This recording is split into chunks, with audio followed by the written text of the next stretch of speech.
Terima kasih pemirsa, Anda kembali menyaksikan Kominfo Newsroom. Menteri Koordinator PMK Muhadjir Effendi menghadap Presiden untuk melaporkan pemberian bantuan kemanusiaan Indonesia untuk Turki dan Suriah. Dalam laporannya kepada Presiden, Menko menyebut telah mengirimkan bantuan dalam 2 kloter.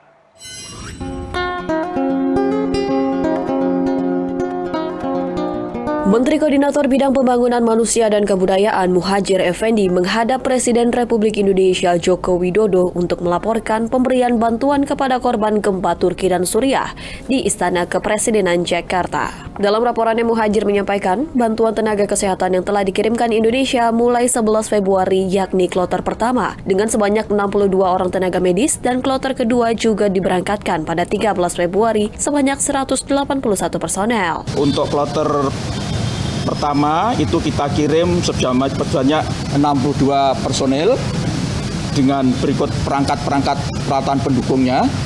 Kemudian pada tanggal 13 Februari itu kita kirim 181 personel orang untuk melakukan tugas-tugas berbantuan di sana, terutama untuk pertolongan pertama yaitu SAR dan tenaga medis. Untuk pertolongan pertama terutama dibutuhkan dokter-dokter ortopedi, bedah ortopedi. Ya. Untuk bantuan tahap kedua, Muhadjir mengatakan bahwa pemerintah Indonesia mengirimkan kebutuhan dokter dan ahli kesehatan yang akan menangani penyakit menular. Sedangkan tahap berikutnya, pemerintah juga akan mengirimkan bantuan berupa pangan dan logistik. Kita akan mengirim bantuan berupa logistik yang dibutuhkan. Nanti insya Allah pada tanggal 2 akan diberangkatkan tanggal 20 Februari. Yang akan kita berangkatkan sebanyak 4 pesawat ya. 4 pesawat kargo untuk mengirim bahan-bahan pangan, bahan-bahan peralatan yang dibutuhkan termasuk selimut. Pokoknya yang sesuai dengan permintaan dari pemerintah Turki dan pemerintah Suriah. Berdasarkan data terakhir, korban jiwa di Turki mencapai 31.643 orang dan di Suriah 4.574 orang. Diketahui warga negara Indonesia yang meninggal dunia akibat gempa Turki terdapat 2 orang, sedangkan 123 orang WNI telah dievakuasi dan saat ini tengah berada di shelter KBRI Ankara. Secara teknis saya belum mendapatkan informasi apakah ini harus dibawa ke Indonesia atau cukup dimakamkan di sana. Saya belum mendapatkan informasi, tapi ini menjadi domain dari Kementerian Luar Negeri. Muhadjir juga menyebut pemerintah belum memutuskan apakah akan memberi bantuan bagi WNI yang menjadi korban jiwa dari musibah tersebut. Dia akan terlebih dahulu berkomunikasi dengan Mensos Tri Risma hari ini. Untuk yang korban belum kita bicarakan apakah itu perlu ada santunan dari pemerintah Indonesia atau tidak.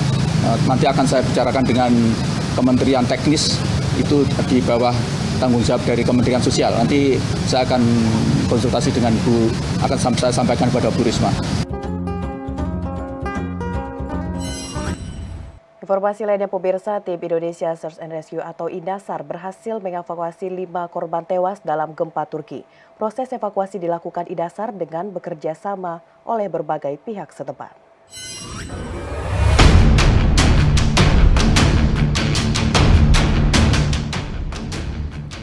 Tim Indonesia Search and Rescue atau INDASAR yang mendapat tugas operasi SAR di area kerja 17 kawasan Antakya, Provinsi Hatay, Turki, berhasil mengevakuasi 5 korban dalam kondisi meninggal dunia. Dalam operasi tersebut, tim INDASAR mengerahkan tim Bravo dengan 16 anggota plus 2 ekor K9. Awalnya, tim yang bersiap di Base of Operation ini mendapat tugas dari Posko USAR, Coordination Cell Hatay Expo untuk melaksanakan asesmen Search and Rescue di Sektor T. Dalam perjalanannya, Basarnas menerima permintaan bantuan ke Sektor Q, eselik tim pun bergeser. Sampai di lokasi, tim melaksanakan pencarian menggunakan metode sanin dan manual search. Tak lama, tim Bravo berhasil menemukan posisi kelima korban yang tertimbun reruntuhan.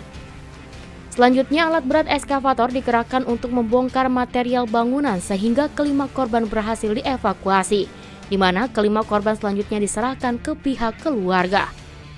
Seperti yang diberitakan sebelumnya, tim INDASAR diberangkatkan ke Turki untuk membantu operasi SAR terhadap korban akibat bencana gempa dengan magnitudo 7,8 yang mengguncang distrik Pazarcik, Provinsi Kahramanmaraş, Turki.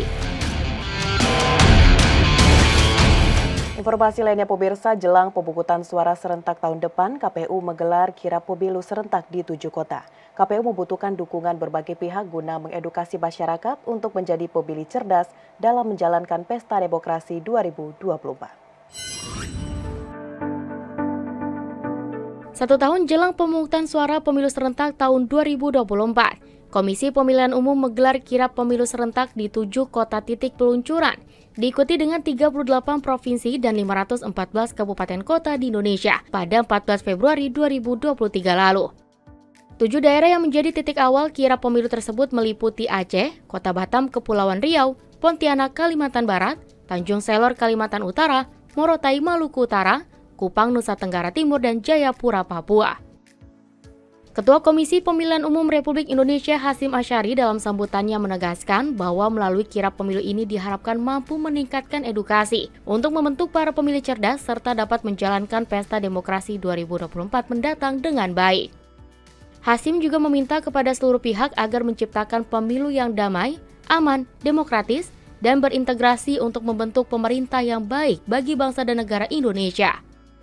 Adapun kirap ini nantinya akan dilakukan estafet 18 bendera para partai politik peserta pemilu 2024 yang akan diarah ke kota-kota lain dan akan dijadwalkan tiba di Jakarta pada bulan November 2023 mendatang.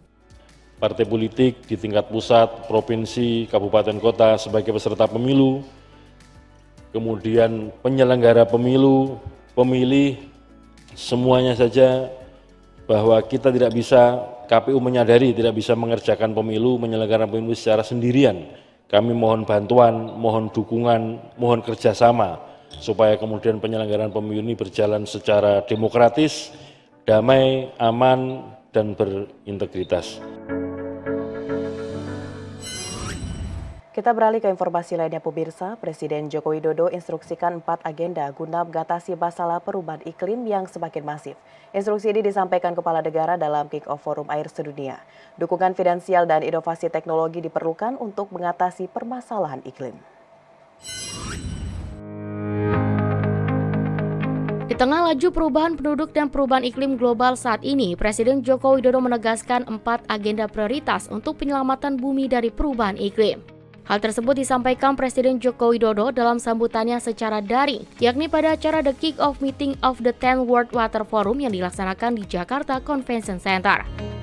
Adapun 4 agenda tersebut yakni upaya konservasi air, ketersediaan air bersih dan sanitasi, ketahanan pangan dan energi, hingga mitigasi bencana alam berupa banjir dan kekeringan. Presiden berharap kepada seluruh peserta The Kick-Off Meeting of the 10 World Water Forum dalam memprioritaskan 4 agenda tersebut, sehingga bisa dibahas nantinya pada acara puncak 10 World Water Forum yang akan dilaksanakan di Bali pada tahun 2024. Selain itu, Presiden Joko Widodo juga menyebutkan agenda tersebut juga membutuhkan inovasi finansial yang melibatkan pemerintah dan swasta dan inovasi teknologi dalam pengelolaan kebutuhan konsumsi energi dan pangan, serta komitmen semua pihak untuk berbagi dan bekerja sama. Di tengah laju pertumbuhan penduduk dan perubahan iklim sekarang ini, saya ingin menegaskan beberapa agenda penting yang harus diprioritaskan. Upaya konservasi air, ketersediaan air bersih dan sanitasi, ketahanan pangan dan energi, serta mitigasi bencana alam berupa banjir dan kekeringan. Agenda-agenda tersebut harus menjadi kerja bersama, partisipasi rakyat dan kerjasama dari berbagai pihak, dialog dan kemitraan antar negara yang dilakukan dalam semangat kebersamaan untuk kesejahteraan rakyat dunia. Pemirsa, setelah jeda kami akan kembali dengan informasi lebih dalam mengenai pentingnya penggunaan frekuensi tersertifikat bagi nelayan saat berlayar. Sesaat lagi.